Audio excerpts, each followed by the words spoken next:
Krishna Productions presents a narration of the book Teachings of Lord Kapila, son of Devahuti. It was written by His Divine Grace A.C. Bhaktivedanta Swami Prabhupada, the founder Acharya of the International Society for Krishna Consciousness. In this context, the word Acharya means a person who is perfected in God consciousness and who teaches others, both by precept and example, how to perfect themselves. The book was published by the Bhaktivedanta Book Trust of Los Angeles, California in 1977, and all rights are reserved by it.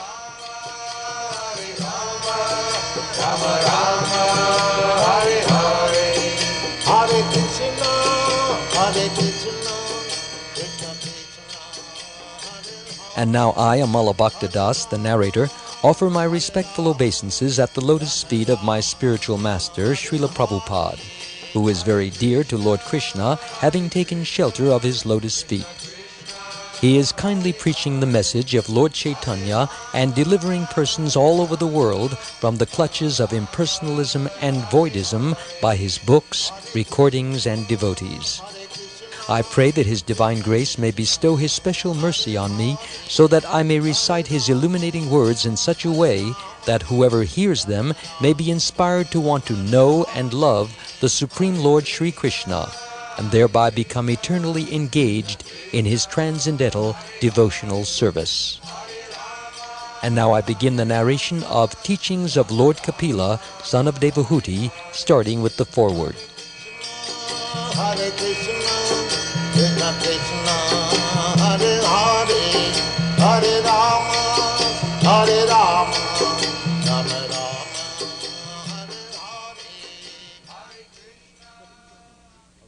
Kapila Muni, a renowned sage of antiquity, is the author of the philosophical system known as Sankhya, which forms an important part of India's ancient philosophical heritage.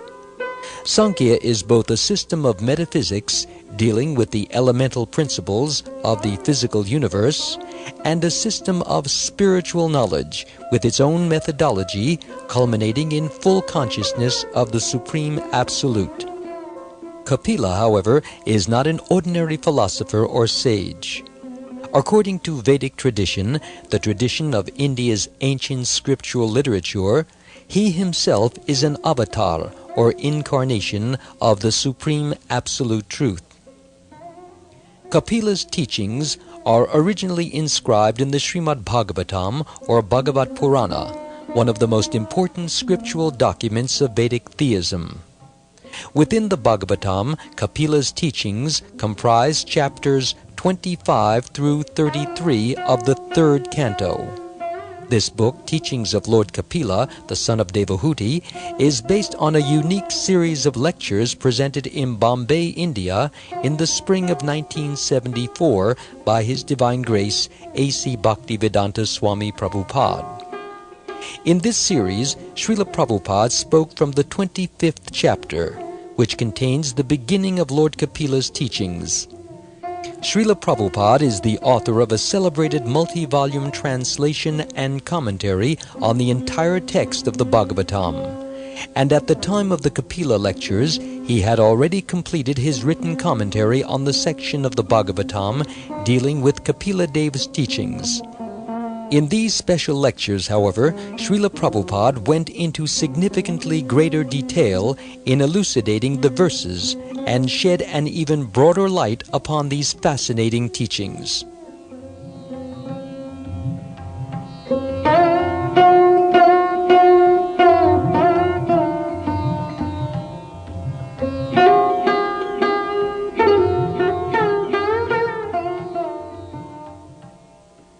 The text begins with the words of Shonaka, the foremost of the sages of Naimisharanya, the vastly learned sages to whom Srimad Bhagavatam was originally spoken some thousands of years ago. The sages have already heard about Lord Kapila Dev from Sutta Goswami, an exalted spiritual master, and it is clear from Shonaka's words that they accept Kapila Muni as being an incarnation of the Lord himself, and as therefore being the highest authority on yoga and transcendental knowledge. In recounting the history of Lord Kapila, Sutta Goswami, in accordance with Vedic principles for presenting spiritual knowledge, refers to discourse by great spiritual masters who have previously discussed the same subject. In this case, Sutta Goswami refers to a discussion between Vidura and the great sage Maitreya, who was a friend of Vyasadeva, the original compiler of the Vedic literature. As Sutta Goswami has already described, Lord Kapila appeared in this world as the son of Kardama Muni, a master of mystic yoga, and his wife Devahuti. Both Kardama Muni and Devahuti were aware of the divinity of their son. Indeed, even before Kapila's birth, Lord Brahma himself, the chief created person in this universe, had appeared before Devahuti and revealed to her that her son was to be an incarnation of the Supreme Lord, and that this incarnation would enlighten her with spiritual knowledge. According to the Vedic social system, a man with a grown-up son may accept the order of sannyas, thus renouncing all connections with his family and worldly life, and entrust his wife to the care of his son. Kardama Muni, of course, knew that his son was an incarnation of the Supreme Lord. Yet to honor this Vedic system and emphasize its importance, he too eventually accepted sannyas, entrusting his wife, Devahuti, to the care of his divine son, Kapila Dev. Therefore, as Sutta Goswami begins to answer Shonaka's request to hear further about Lord Kapila Dev, the sages have already been informed of how Kardama Muni departed for the forest, leaving Kapila Dev behind with Devahuti.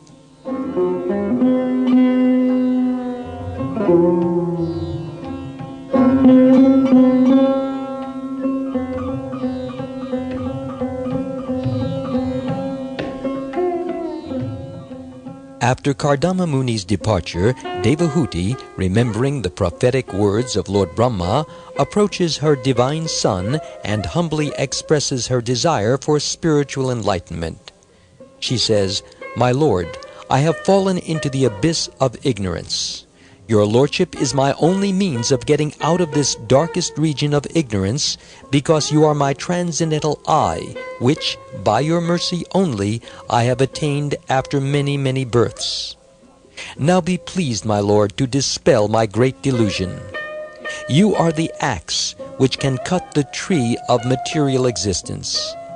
I therefore offer my obeisances to you, who are the greatest of all transcendentalists, and I inquire from you as to the relationship between man and woman, and between spirit and matter." This is from the Srimad Bhagavatam, Canto 3, Chapter 25, verses 7 through 11. Pleased by his mother's pure desire for spiritual enlightenment, and feeling great compassion for her, Kapila begins to speak on the Sankhya philosophy.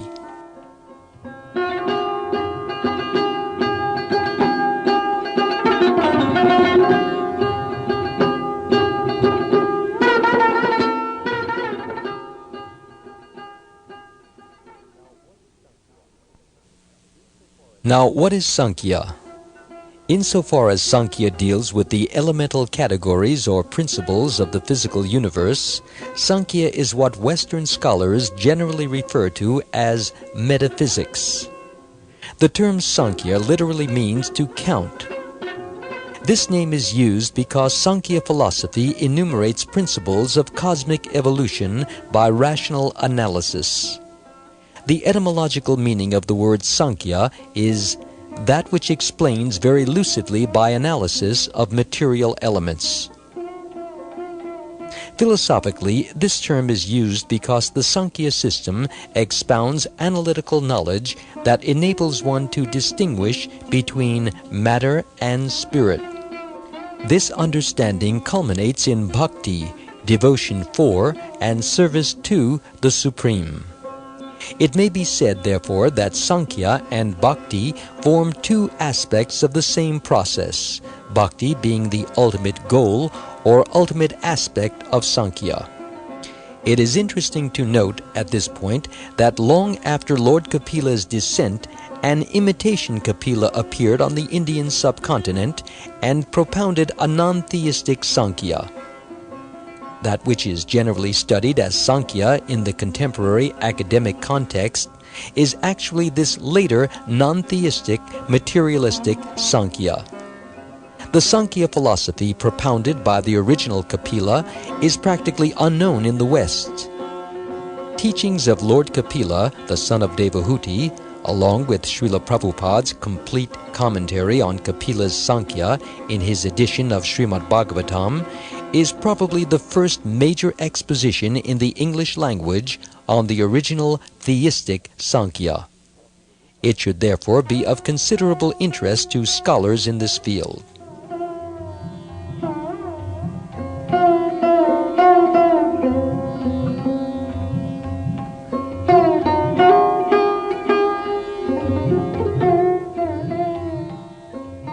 Because the basic principle and the ultimate goal of Lord Kapila Dev's Sankhya philosophy is bhakti, this is the subject with which Lord Kapila Dev begins his instructions to Devahuti.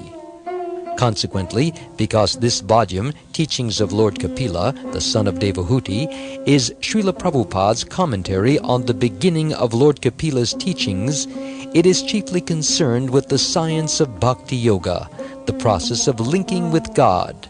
Yoga means linking through bhakti or devotion. As the actual history begins, Devahuti approaches her son Kapila and with deep humility expresses her sincere desire for spiritual enlightenment. In response, Lord Kapila delineates the path of the transcendentalists who are interested in self-realization.